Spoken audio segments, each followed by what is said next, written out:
On a tous vu ça dans les films, n'est-ce pas? Sauf que ce qui s'en vient, c'est autre chose. C'est bien plus étrange et surtout, c'est beaucoup, beaucoup plus proche qu'on ne le pense.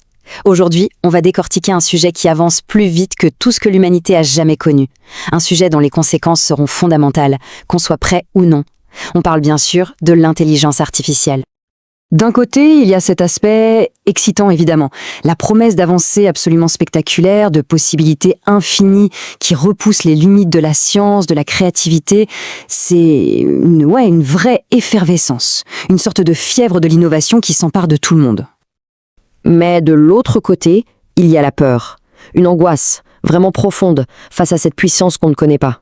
La peur de perdre le contrôle, de voir nos sociétés basculer d'une manière qu'on ne maîtrise plus du tout, de devenir de simples spectateurs de notre propre avenir. Et puis, au-delà de l'excitation et de la peur, il y a la fascination, cette curiosité immense pour une intelligence qui n'est pas humaine, mais qui pourtant, dans sa façon de fonctionner, commence à nous ressembler de manière assez troublante. Alors soyons clairs, ce qui va suivre, ce n'est pas un fantasme de science-fiction. Non, c'est la trajectoire sur laquelle on est déjà. Maintenant. Parce qu'entre 2026 et 2030, donc là, tout de suite, l'intelligence artificielle ne va pas juste transformer les métiers ou l'économie. Non, ça va bien plus loin. Ça va changer notre façon même de penser, de créer et au final, d'exister.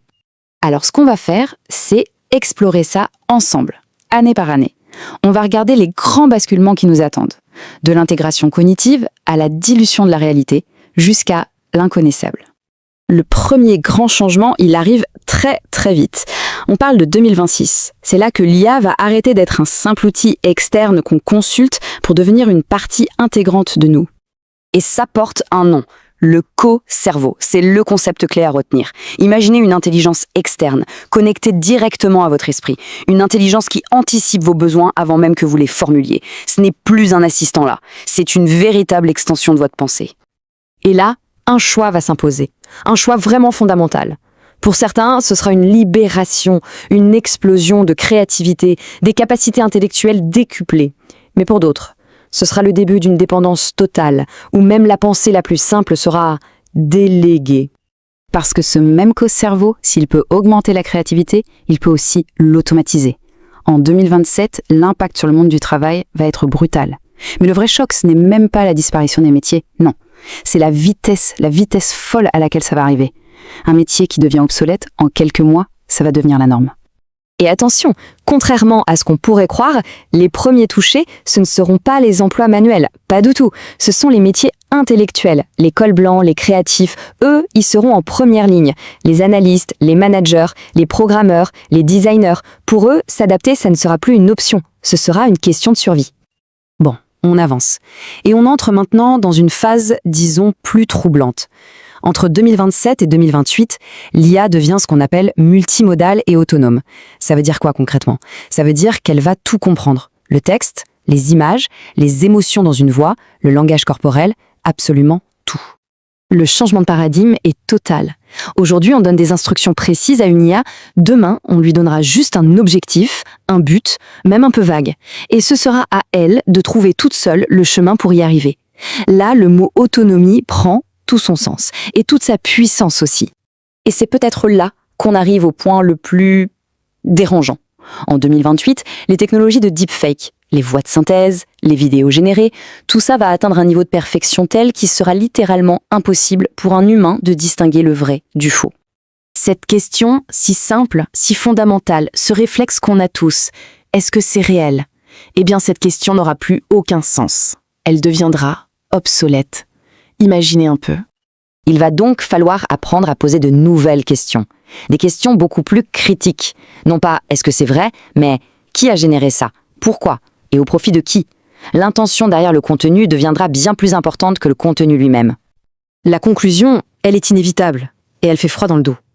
Dans un monde où n'importe quelle réalité peut être fabriquée sur commande, la confiance, le ciment même de nos sociétés, va devenir une ressource extrêmement rare, et donc précieuse. Et on arrive au point de bascule, 2029.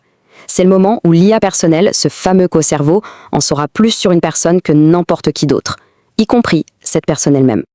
Pensez-y, elle connaîtra votre psychologie, vos biais cognitifs, vos forces, vos faiblesses.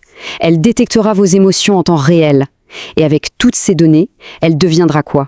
la petite voix intérieure la plus influente de votre vie, capable de vous conseiller avec une pertinence absolument redoutable. Puis en 2030, la complexité des modèles d'IA sera telle qu'ils prendront des décisions rationnelles, logiques, mais dont on ne comprendra absolument pas le raisonnement. Elles verront des schémas dans le chaos, là où l'esprit humain ne voit rien. Ce sera ça, la véritable épreuve de foi. Alors après avoir vu tout ça, cette trajectoire fulgurante, la question s'impose. C'est quoi le vrai danger au final? Et la réponse n'est probablement pas celle qu'on imagine. Le mythe, celui de la science-fiction, c'est la révolte des machines, Skynet, tout ça. Mais la réalité, elle pourrait être beaucoup plus subtile, plus insidieuse. La réalité, ce pourrait être une reddition humaine, volontaire, par simple amour du confort.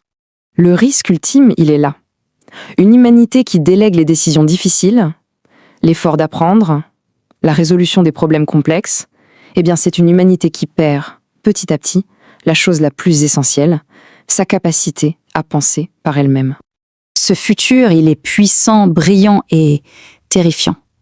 Mais le plus important, c'est qu'il n'est pas encore écrit. Le choix final, il nous appartient. La confiance aveugle dans des systèmes qu'on ne comprend plus ou la préservation de la pensée indépendante.